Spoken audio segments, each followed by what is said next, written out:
Okay, I'm just going to try to narrate this a little bit to give you a good idea of what we're doing here, because they just used my iPhone, so I don't have a microphone or anything for this thing, so we'll start there.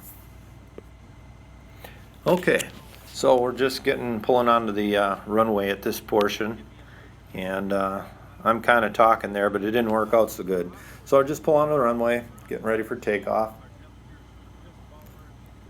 Overcast at 1,600 feet, so not the best day, but the lake's not froze yet, so good time to show you what's going on.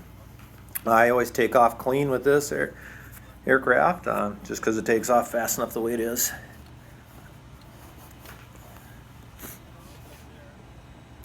I'm gonna run up a mag check, and I'll be taking off here in just a second.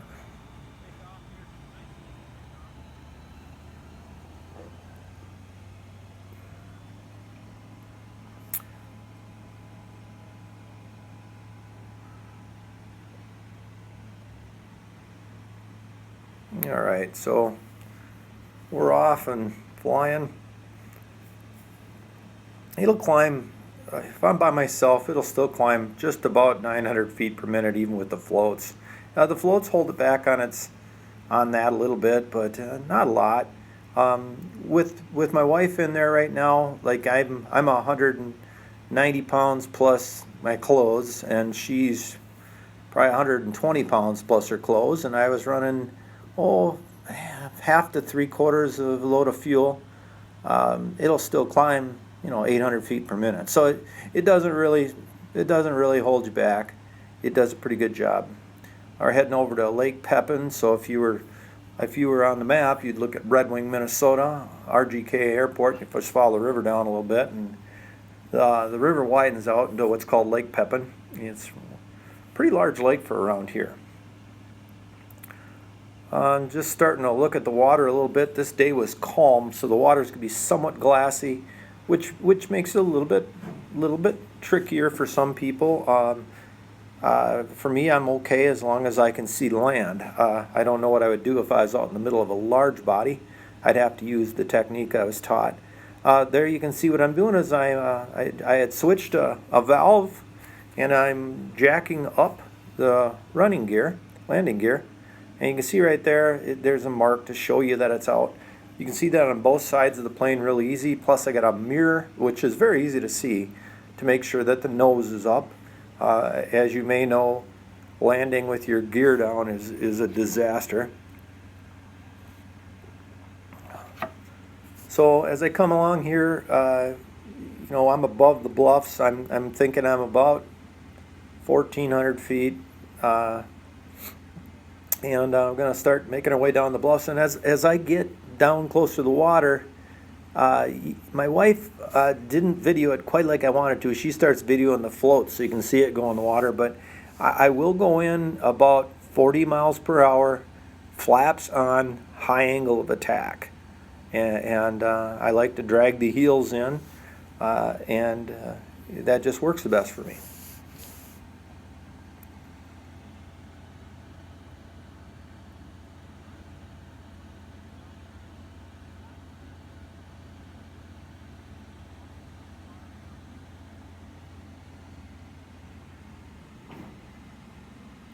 All right, and I'm descending now, and I guess I can even see the propeller slowing down in that a little bit. I'm running I'm running about 3,200 RPMs probably.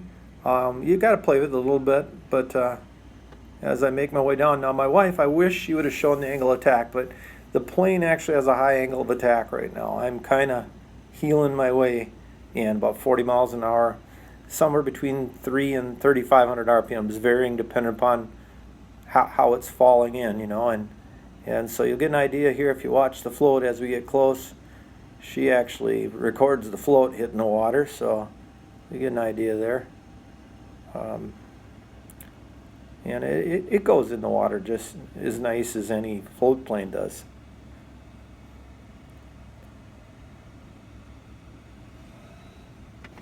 And you'll see contact here, and I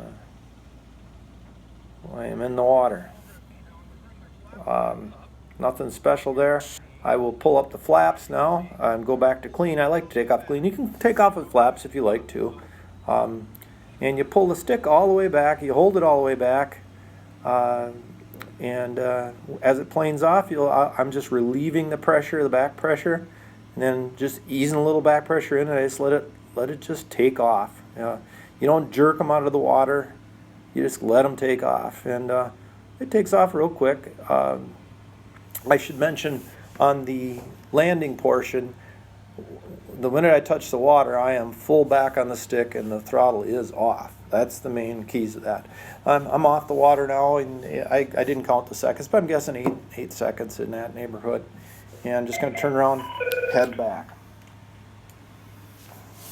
Sorry about that, a little background noise.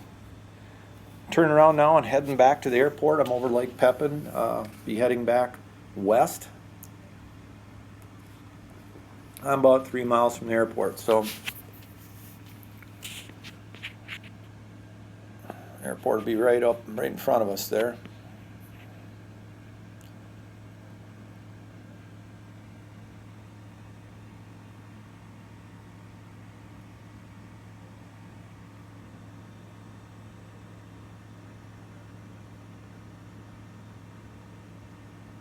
All right, and as you can see, I'll show the speedometer here, but I'm going about 80 miles an hour right here. I still have the landing gear up. I'm flying in clean configuration. I'm going to just enter the base leg here from right side. I'm the only guy flying today, and I'll show you just a regular old clean landing. And there you go. You can see you saw the speedometer there a minute. You might show it again. What I'm doing there is I turn the valve, and I'm now just pumping the gear down. That pump doesn't require any strength per se. It feels just like a hydraulic jack pump. And when it gets taut, they're all down, but you can always visually confirm, and you should, all three are down, and that the front nose gear is latched, and everything's good there. So make our way over to the landing strip there, what you see.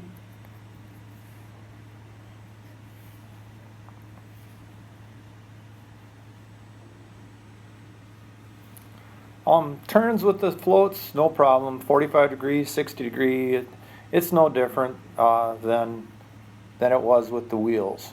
The floats are somewhat aerodynamic, so it doesn't, in the air, you don't notice anything in the air, except for it's about 5 miles an hour slower.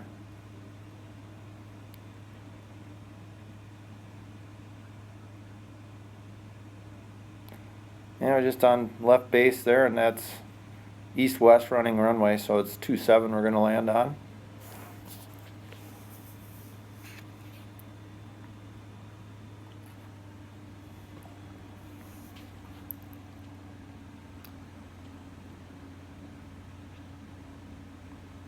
I'm not much of a movie guy here, so I'm using iMovie off my iPhone and recording, so I have no idea if this quality is going to be anything worth you watching, but I'm trying. See, right now all I'm doing is backing the throttle down. You can see the speedometer, airspeed indicator, I guess, a speedometer to me.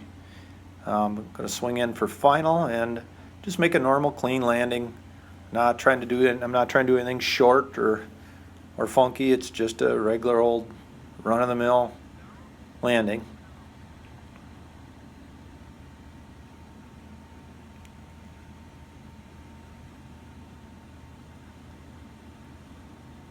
Kind of on a long final here. Usually if I'm just flying around, I really do short finals, but in this case I'm coming from the east, ways out, just lollying my way in.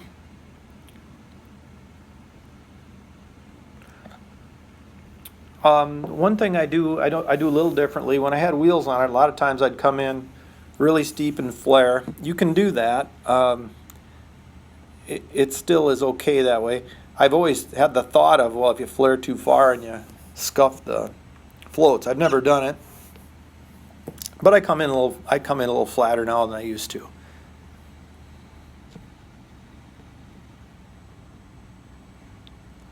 The floats are tough. I guess if you did come in heel heavy, it'd probably just give you a scare, but come in here and I bounce a little bit. I'm out of practice.